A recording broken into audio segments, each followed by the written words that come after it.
I'm standing here in Fremantle right in front of the Roundhouse, one of Australia's first ever prisons. And early prisons were populated, in the main, by very violent people. But unfortunately, even in today's society, we still have a lot of violence. Domestic violence is a serious issue that's often not acknowledged. Journalist Mara Pamana spoke to Angela Hartwig about domestic and family violence and the importance of speaking out against it.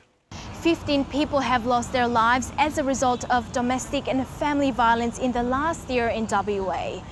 Domestic violence happens to 1 in 3 women, irrespective of race, religion or socio-economical status. It's important to recognise what domestic and family violence is. There's often a myth or a misunderstanding that it involves just physical violence. So it's really important to understand that it involves a whole range of tactics and behaviours, psychological, emotional, financial. So very controlling behaviours which lead to disempowerment and violation of someone's rights. People often ask me, why did your marriage end?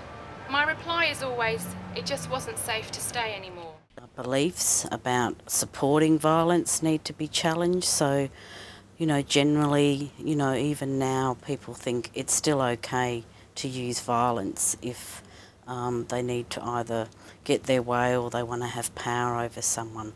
So I think it's really important to get messages out on a number of levels. We do a range of things. We do community events. We also do events around the Domestic Violence Silent Memorial March. It's an opportunity for members of the community to come along and participate, to silently protest about their intolerance of the issue of domestic violence. Ask any survivor what still bothers them years after leaving the relationship. What wakes them up with nightmares night after night? What form of abuse remains despite all the counselling? It's the emotional abuse. There is always emotional abuse at the start. Only sometimes does it escalate to physical abuse. Then, in its extreme form, as we see before us here today, it can escalate to murder. We recently held the 20th March.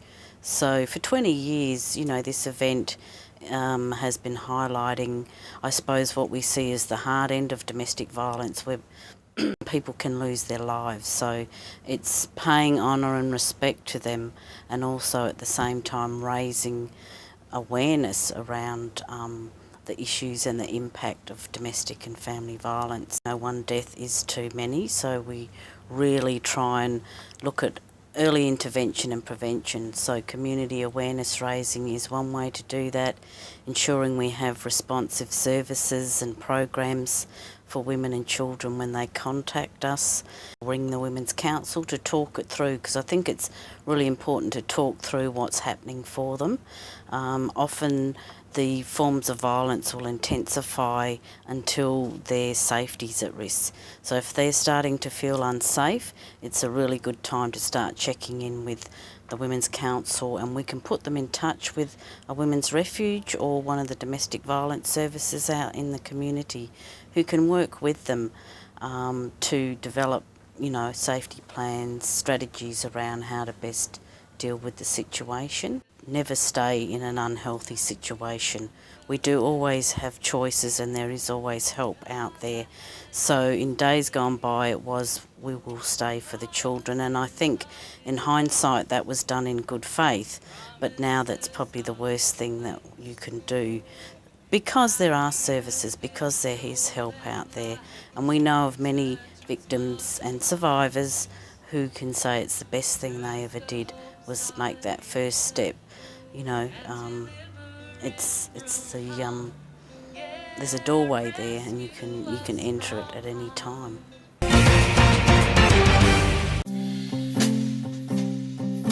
You can buy anything online these days, and Australia has recently been identified as one of the fastest growing regions turning to the internet to make their purchases. I'm going out to speak to the people of Fremantle to find out where they prefer to do their shopping. Hi, do you shop online? Do I shop online? No, not really. No. Why not?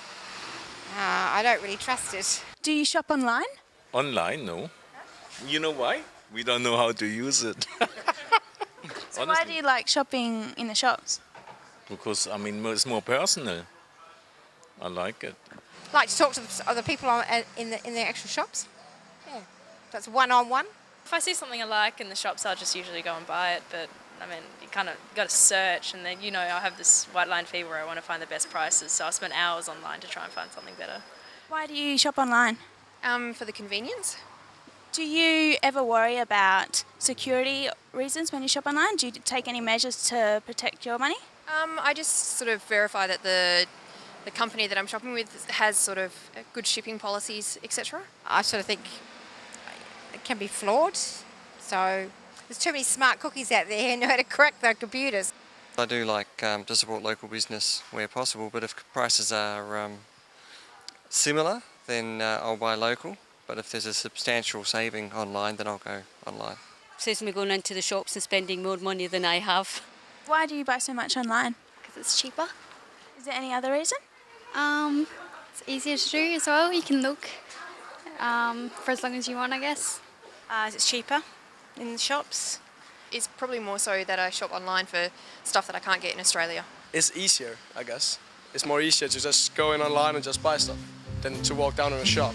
So from our Fremantle survey, it seems that people enjoy the variety, convenience and the cost of shopping online. But it's good to know that people still enjoy the social experience when going down to the shops.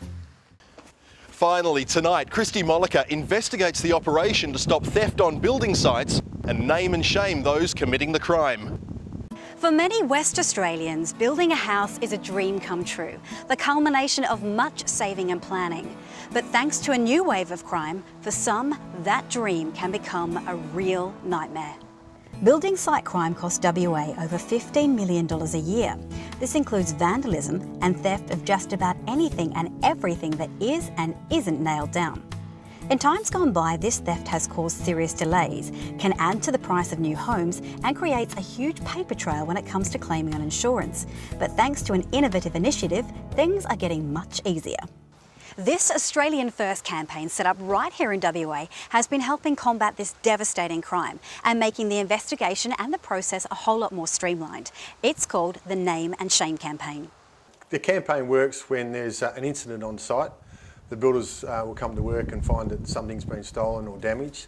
They'll contact Meridian Services through the campaign. That's either done by telephone, direct to us, and that is important because if there's forensic evidence on site, we need to get that evidence to the police or police to the site as soon as possible, in particular in regards to burglaries or major stealings. And from that's if there is evidence, the investigators, name and shame investigators, collate the evidence, put a file together, get the statements, and then forward that file to the police, WA Police. We do have a memorandum of understanding with the police, and when they receive a file from the campaign, the Name and Shame campaign, they understand that there's something to do, and there's usually a result.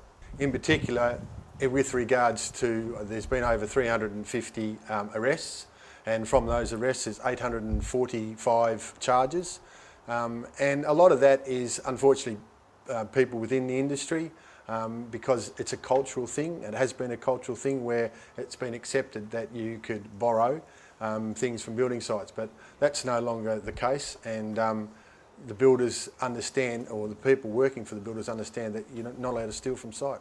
The Name and Shame, as it mentioned, is part of the campaign, and that was introduced by the builders because they like to have what they call a blacklist, or the campaign shames these people so that they don't do it again, or if they continue to do it, we have a list of where you can go and see their names and they won't be employed.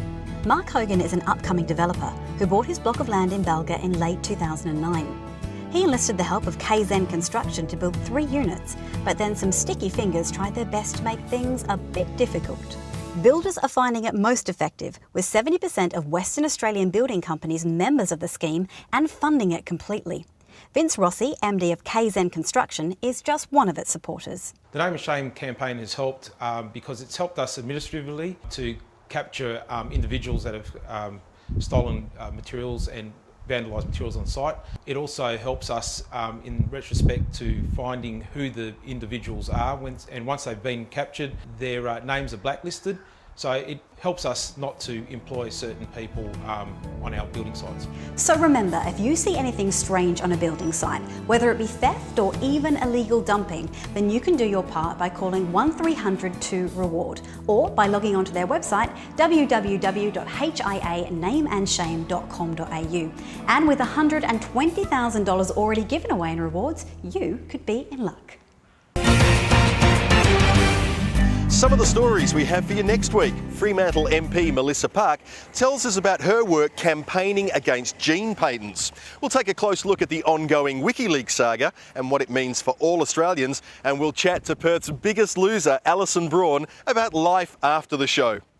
If you'd like to get involved with Undercurrent, or if you think you've got a story that we should cover here at West TV, please get in touch with us. This is your show about your city, and we'd love to hear from you. Your feedback is a very important part of how we put this show together.